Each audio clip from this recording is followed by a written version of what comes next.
He looks so cute eating his bottle. Oh my gosh. Say night. Ew, that's so scary looking. As you guys know, this is part 2 of Derik's cliff story. Part 1 was insane, and thank you guys so much for all of the awesome comments. We read through all of them, and you guys are amazing. We are actually gonna eat some tacos before we get to this video, because it's Taco Wednesday. I thought it was Tuesday. Taco Tuesday. It's not. Taco Wednesday. See, I'm gonna get stuck now with that song. Now it's in my head. You see anything? Something's got me. Okay, I'm sorry. Wow, Sarah, thanks for the tacos. Yep. I'm not very good at putting Jack down these days. Sarah's gonna take a whack at it. She's going in. She did it. Good job. He likes you more. I know. We all know that. No, he doesn't. Yes, he does. Oh, that's cold.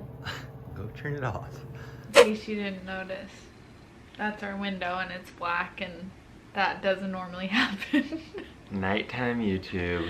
Normally we get in our bed and we watch a show, and I call it veg hour, but this is way more fun. Sacred veg hour. This is so much more fun. So much more fun to listen to me tell my story. I love his story. I just want to hear it.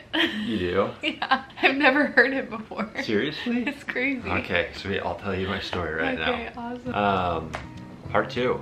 Part 2, part 2, part 2, part 2. Yeah, so... That's fun. I think that's just you. In our last video, I talked all about my accident. And first off, just want to say thank you so much for all of the nice comments and the love, the support. It was awesome. There was actually like people who said, oh, I remember hearing about this, like from people in the area or on the news, or I remember my dad was actually at the scene. Like, we totally remember this. For people that are like, I go on this hike all the time. And so it was just crazy that people were able to connect with this.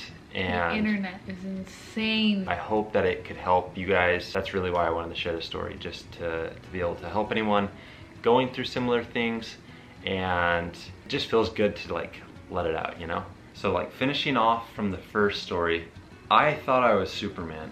I was coming home from the hospital after being there for a week and a half. I was supposed to die. I was supposed to be brain dead. I was supposed to be paralyzed from the neck down. And I'm just on my way home.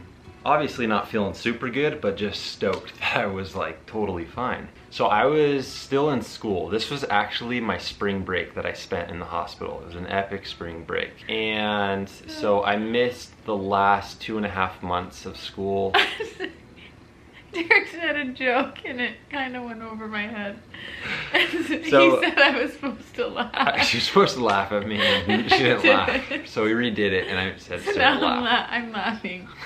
This is how I get Sarah to laugh at my jokes. I remember going back to school and all the kids there were just like, I could just see them all looking at me, pointing at me like, oh my gosh, this guy looks like a freak. Like, my face was still way bruised. Just purple, black bruises everywhere. My nose was still really swollen and squished and just did not look normal. He looked kind of like Quasimodo. Quasimodo, that's a good way to put it. People were looking at me weird, and it was just such like a shock, I think, for people to see me back at school, because they'd heard about this accident and it had been so long since I was at school. And so I showed up and was really nervous. But everyone was really nice to me and just super supportive and just helpful throughout the whole thing. Probably a month and a half, 2 months after being back from the hospital. Again, I just think I'm like completely normal at this point, and so I'm like, hey mom, I want to play football. So I have never played football, but all of a sudden now I smashed my face, I hit my head, have the most insane accident of my life, and now I want to play football. I don't really know why I wanted to so bad, but I was in 9th grade at this point, and now I'm like, I want to play football.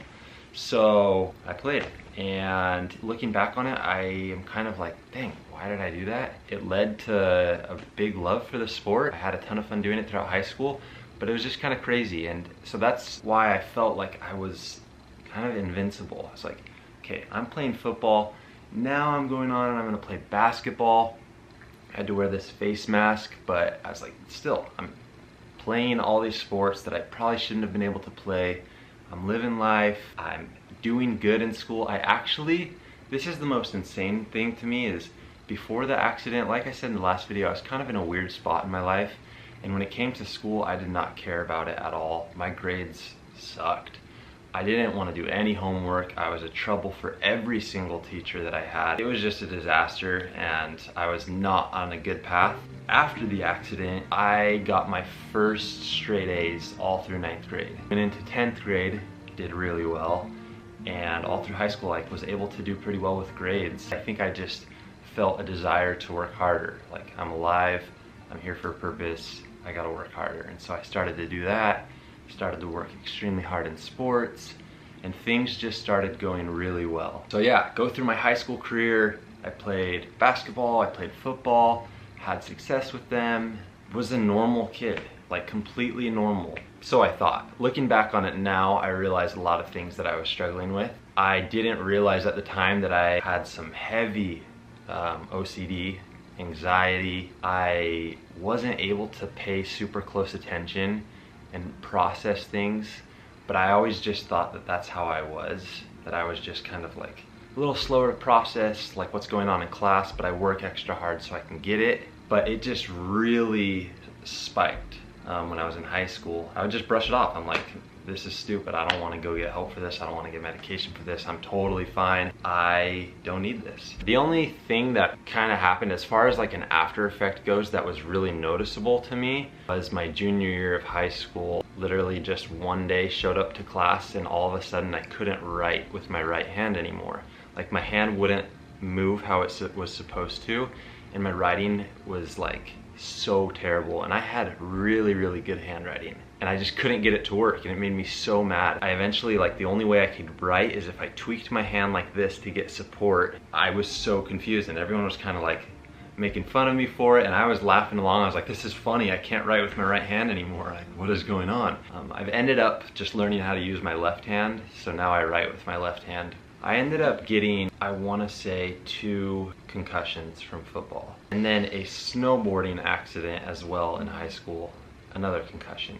So that's 4. Me being so naive when it came to this stuff, just thinking like, whatever, like, I'm just gonna keep sending it, I'm gonna keep having fun. I wasn't thinking about it, and I didn't see any after effects after falling off of a 30-foot cliff, and so I'm like, I'll be fine. Whatever. So I'm graduating from high school, and I decided to go serve a service mission for our church. And so this was like something I wanted to do since I was a little kid. I got called to go to Central America in Honduras, which was pretty gnarly at the time.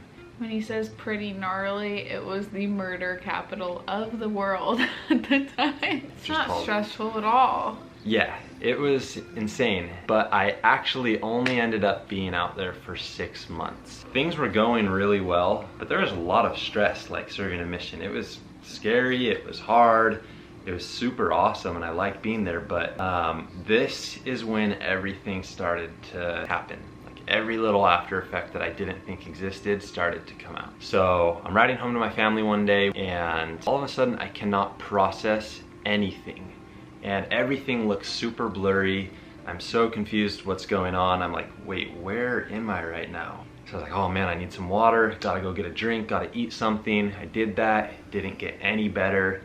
This lasted for probably 2 more months while I was out there, just going every single day, like looking at people and just being like, you don't look like a real person, or at least I can't like process that you're real. And I actually did start to really regress with like my Spanish. I felt like I was at a good point, but then all of a sudden I couldn't process things anymore, and I would just, people would look at me and talk, and I'd just be like, and I wouldn't know what to say back. On top of this, all of a sudden the OCD that I kind of had throughout my life just exploded. I started having the weirdest like thoughts and fears and anxieties, and I could not function. I was sweating constantly. I couldn't process things. I felt like I was in a dream. I was like, what the freak is going on with me right now? Like, I was so mad, and I would cry every single day. And I ended up getting sent home. The president of our mission was just like, hey, go see some doctors. Like, go get an MRI. Maybe something's going on with your head. Like at this point, I'm like, my brain just exploded.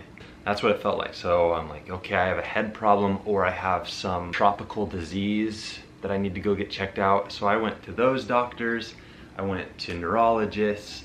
I went to special concussion clinics, just trying to check off every single box, and none of it was really working.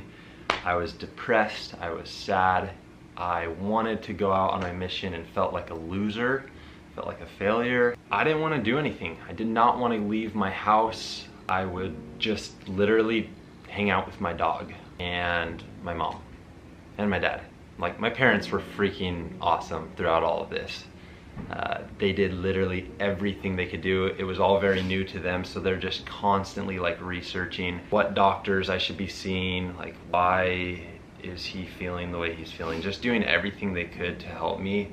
And more than anything, they just listened. I felt like I could tell them everything and I just wanted to feel better, so thanks, Mom and Dad. Got a job doing like some construction work, and I would literally fall asleep at the job because I was on such heavy medications trying to help bring down all this anxiety. Literally just falling asleep every day on the job, and they're calling my parents like, hey, your kid's asleep here, and I couldn't function. Luckily, I had an amazing friend. His name's Weston, and we love Weston. He's still single, by the way. Weston would be the best husband ever. So Sarah wants him to be married so bad.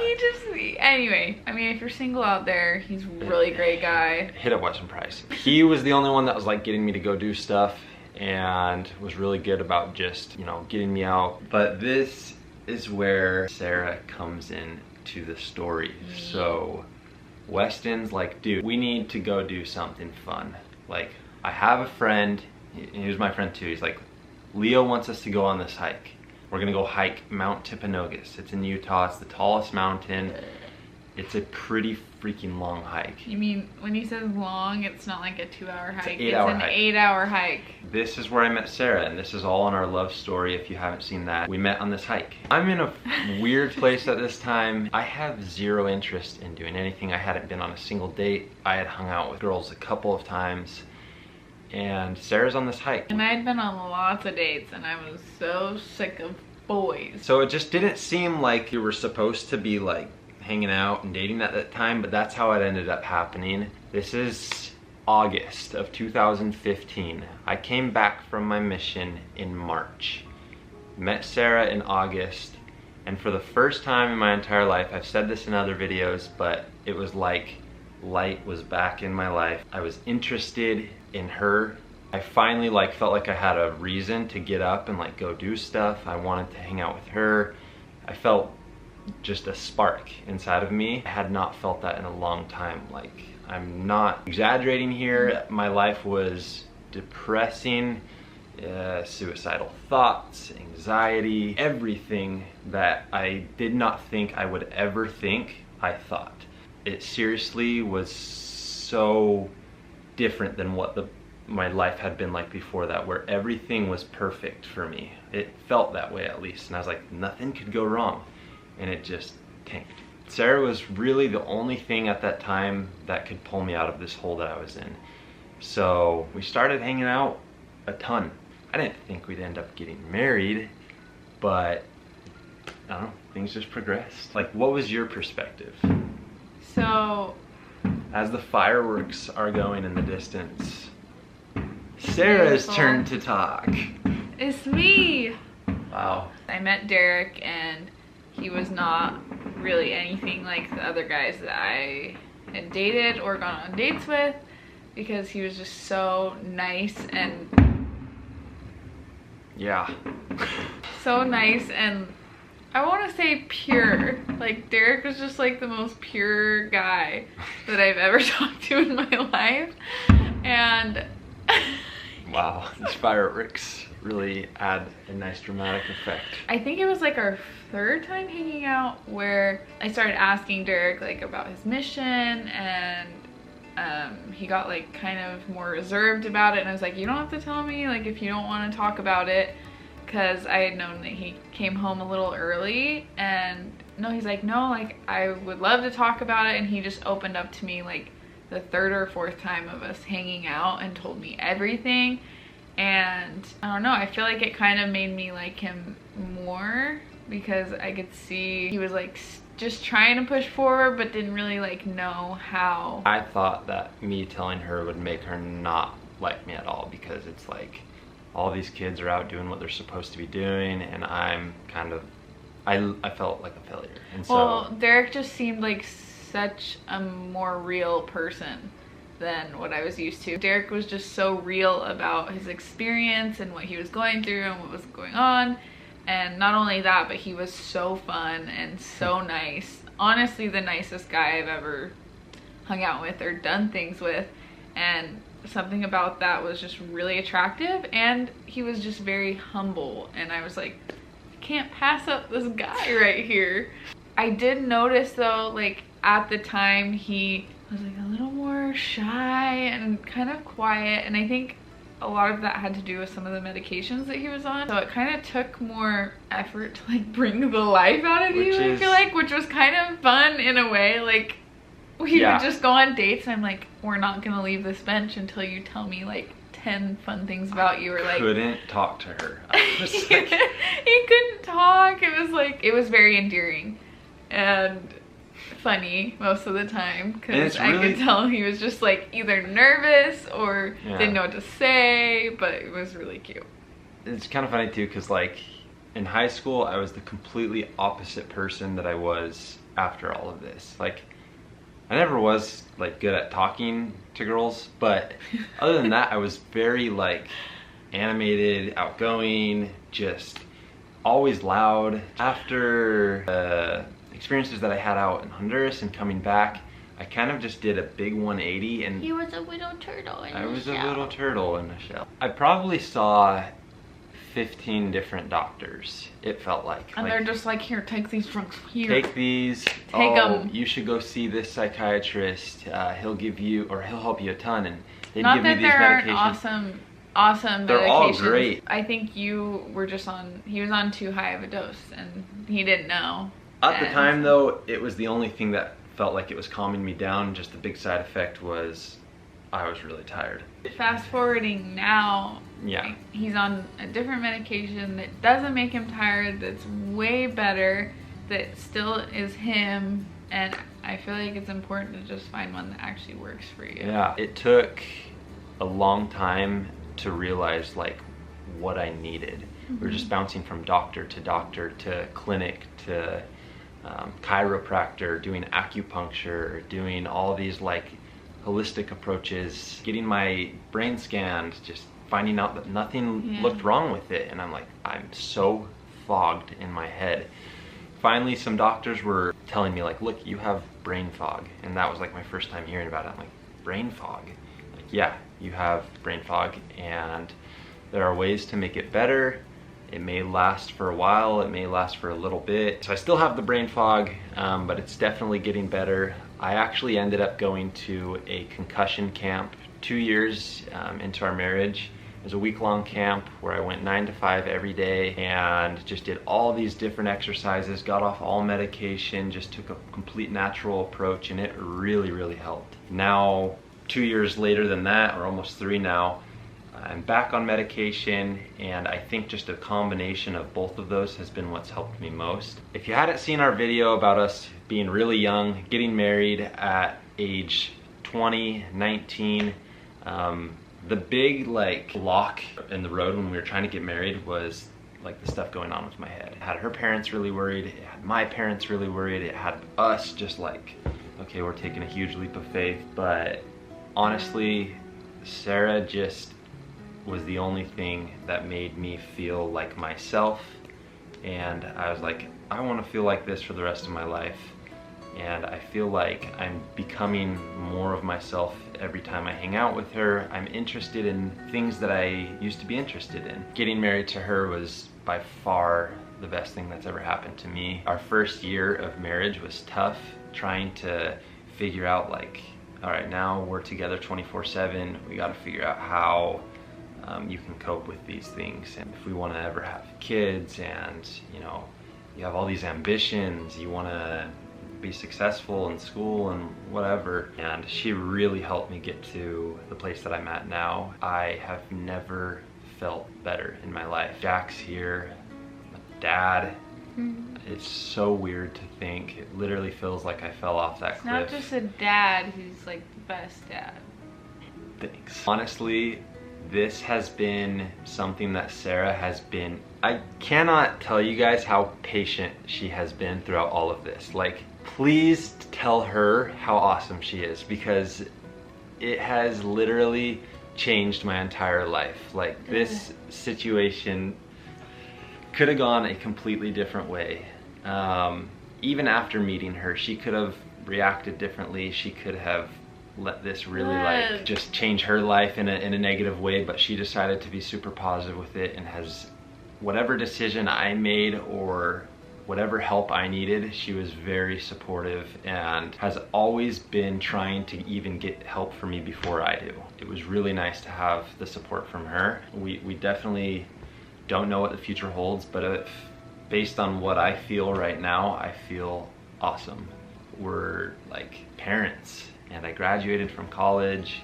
I've been able to do a lot of things that I didn't think I was gonna be able to do. I know that there's gonna be like tons of ups and downs throughout the rest of our life, but she's been a rock and has literally made me want to be a better person. I feel like we know how to work together to get through all of this. And that's my story though. Like, there are a lot of other details. I could go on and talk about every little thing that I've gone through.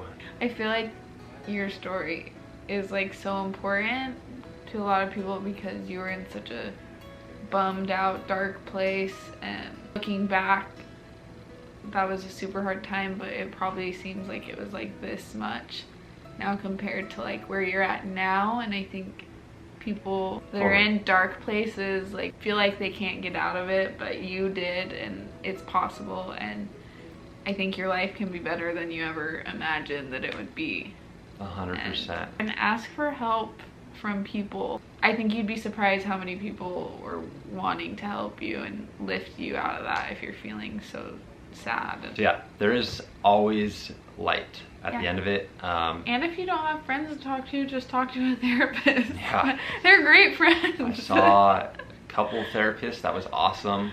And best thing I could have done at the time. So that's my story, and we love Derek. He's awesome. We love Sarah. You're the best. You guys are the second best. No, you guys are the bestest. We have a lot of fun videos coming your way. We don't want to keep it sappy like this, but I felt like we needed to tell a story. Oh, so sappy. I was not wanting to cry tonight. I just wanted veg. Don't forget to like and subscribe, and then click to get notified. No, seriously, do it, because we love you guys. And Jack loves you too. He's sleeping right now. Peace out, guys. Peace.